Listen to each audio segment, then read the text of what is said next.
how did Glenn Frey come to sing backup on Ramblin Gamblin Man, one of my all-time favorite songs?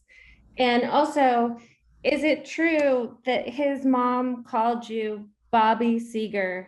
Oh yeah. And can you tell us how y'all know each other? Tell us about that. Thanks for taking my question. What a pleasure. Oh, thank you. Thanks for the question.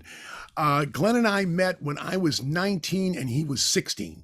And my manager saw him at one of my manager had three clubs in the area, saw him play and wanted to manage him.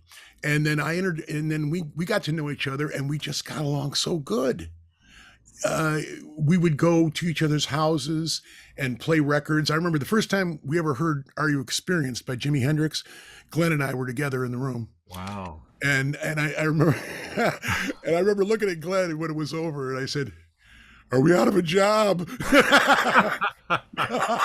you know, but he was just a wonderful guy, a lot of fun, great sense of humor, and I think I produced his first single by a group called the Mushrooms. That was one of his groups, and I just they played it. I just stood there and turned the dial, but we got to be really good friends, and I think it was shortly thereafter I said, I'm gonna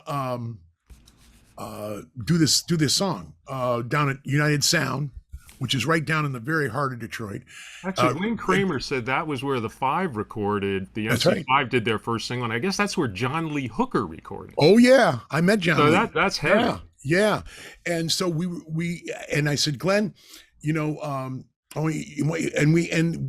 Glenn introduced me to these four girls, and I said, I want to sing the thing, but I want you to sing too. And we had four tracks. So the girls and Glenn and the percussion that everybody was playing were on one track. Okay. I was on one track. Half of the band was on one track, bass and drums, organ and guitar was on the other track. And he just blurted out the first chorus, Ramblin' Man, really loud, and that's what you hear when you hear the record to this day, which was done in '66. It was recorded. Wow. Yeah, and late '66. Yeah, it didn't come out till '68 or maybe even '69, but it was right around the New Year when it came out. But that's how he got on it. Yep.